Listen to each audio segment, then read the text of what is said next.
జై జగన్నాథ్, జై జై జగన్నాథ్. ప్రియ ఆత్మీయ భగవద్బంధులారా, నేను మీ సత్యనారాయణ గాజంగే.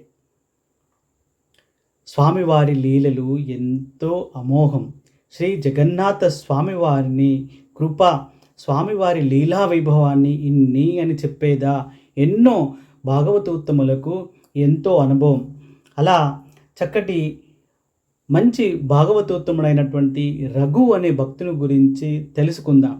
రఘు అనే భక్తుడు పూరిలోనే స్వామివారి సింహద్వారానికి ముందర ఒక గొడుగు కింద నివసించేవారు. రఘు గారు ఒక పర్యాయం, కానీ రఘు గారికి ఏంటంటే శ్రీరామచంద్రులు వారు అంటే వారికి అత్యంత ప్రీతి. ఆ విధంగా పూరి జగన్నాథ స్వామివారి దేవాలయంలో జగన్నాథ స్వామివారిని దర్శనం చేసుకుని వెళ్తారు. వెళితే అప్పుడు సీత లక్ష్మణ సమేత శ్రీరామచంద్రుల వారు దర్శనమిస్తారు.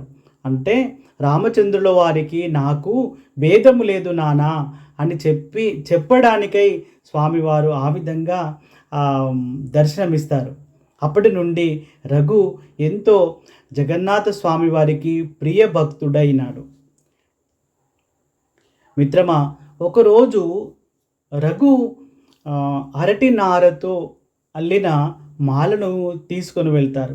అక్కడ అర్చక స్వాముల వారు అంటారు, మీరు అరటి నారతో అల్లారు, ఆ మాల వద్దు, స్వామివారికి వేయకూడదు అని చెప్పేసి అర్చక స్వాముల వారు తిరస్కరిస్తారు. అప్పుడు అదంతా అయిపోయినాక సంధ్యాహారతి తర్వాత జగన్నాథ స్వామివారికి శృంగార అలంకరణ చేస్తూ ఉంటుంటే మాలలు ఏవి కూడా స్వామివారికి నిలచడం లేదు. అన్ని మాలలు కిందికి వెళ్తుంటుంటాయి. అయ్యో, మాతోని ఏమి అపరాధం అయ్యింది అని చెప్పేసి వారు బాధపడుతూ ఉంటుంటే జగన్నాథ స్వామి వారు అర్చక స్వామి వారికి మనసులో చెప్తారు, నా భక్తుడు రఘు ఎంతో ప్రేమగా మాలను తీసుకొని వచ్చాడు, అది తిరస్కరించారు మీరు, నాకు ఆ మాల కావాలి అంటారు. అప్పుడు అర్చక స్వామివారు వెళ్ళేసి రఘు దగ్గరికి వెళ్ళేసి, స్వామివారు నీ మాలను కావాలంటున్నారయ్యా, మీరు ఎంతో భక్తితో తీసుకొచ్చారంట, నన్ను క్షమించండి అని చెప్పేసి అంటారు.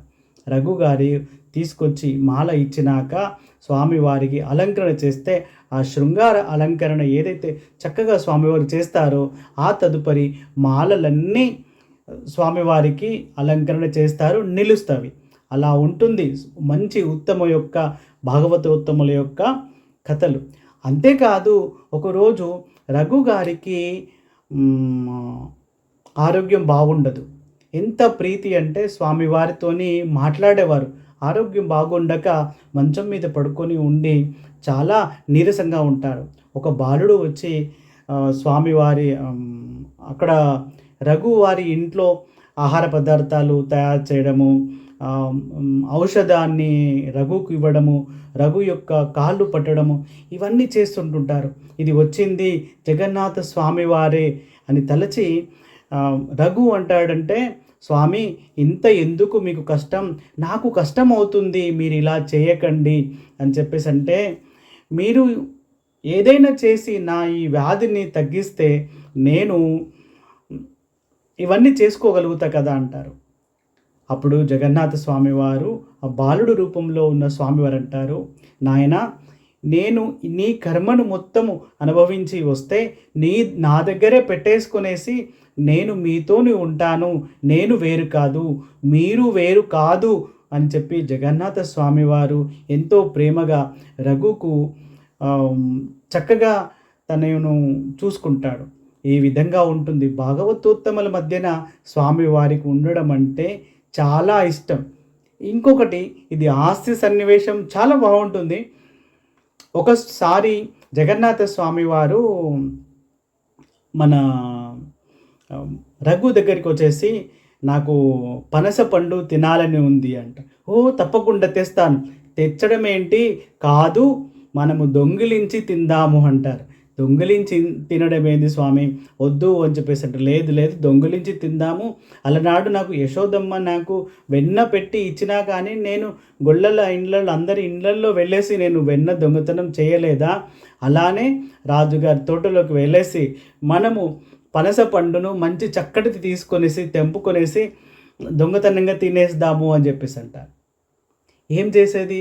సాక్షాత్తు జగన్నాథ స్వామి వారు అలా అన్నాక సరే మంచిది అని చెప్పేసంట. సరే అనేసి రఘు గారిని చెట్టు ఎక్కండి, మీరు మంచి పండు చూసి తెంపి కింద నాకు చెబితే నేను పట్టేసుకుంటాను అని చెప్పేసి జగన్నాథ స్వామి వారు కింద ఉంటారు. సరే అని చెప్పి స్వామివారి కింద ఉంటారు. రఘు పైనకెక్కి పండు తెంపి విజిల్ వేస్తారు. ఇది పట్టుకోండి అని చెప్పేసి అంటారు. సరే వేయండి అంటారు.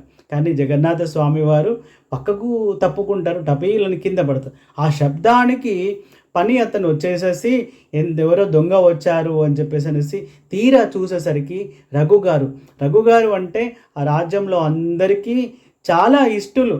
మీరు ఇలా చేశారేమి అని చెప్పి, ఎలా చేసేది దొంగతనం కదా అని చెప్పేసి అనేసి రాజప్రసాదంలో రాజుగారి ముందర రఘుగారిని ముందర పెడతారు. ఏమండి మీరు పెద్ద మనిషి, మీరు కావాలంటే పనస పండు తినాలి అంటే నేనే మీకు పంపించే వారిని, మీరు దొంగతనం చేయవలసిన అవసరం ఏమీ వచ్చింది అని చెప్పేసి అంటారు. అంటే రఘుగారికి ఏం చెప్పాలో అర్థం కాదు. అంటారు, ఏం చెప్పాలో మీకు, నాకు జగన్నాథ స్వామి వారు నాతోని ఇలా ఆడించారు, నన్ను ఇలా ప్రోత్సహించి దొంగతనం చేసేలా చేశారు అని చెప్పేసి అంటే స్వామివారి లీలకు అందరూ నవ్వుకుంటారు. ఒకసారి ఇట్లానే మనం కదా జగన్నాథ రథయాత్ర ఎలా చేసుకుంటున్నామో, రథయాత్ర అనేది జరుగుతుంటుంది. రథయాత్ర జరిగేటప్పుడు రథాన్ని అందరూ లాగుదామని ప్రయత్నం చేస్తుంటుంటే రథం లాగడం లేదు.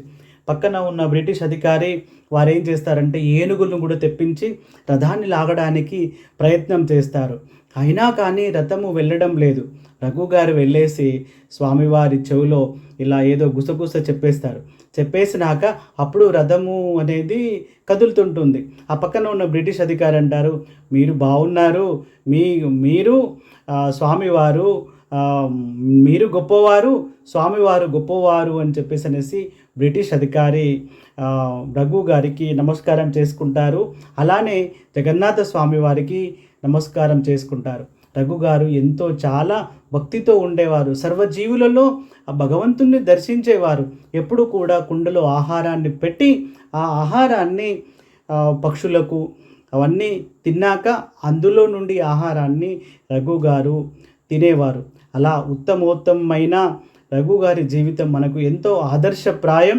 జగన్నాథ స్వామివారి పైన మన యొక్క అచంచలమైన భక్తిని, విశ్వాసాన్ని పెంపొందించుకుందాము. ఈ జగన్నాథ రథయాత్రలో మనందరము పాల్గొందాము. ఈ జూలై 5 మనకు రామ్నగర్ సత్యనారాయణ స్వామి టెంపుల్ నుండి మొదలుకొని వైశ్య భవన్ వరకు చేరుకుందాము. అందరము కలిసి స్వామివారి రథాన్ని లాగి స్వామివారి యొక్క కృపకు పాత్రులమవుదాము. జై జగన్నాథ, జై జై జగన్నాథ.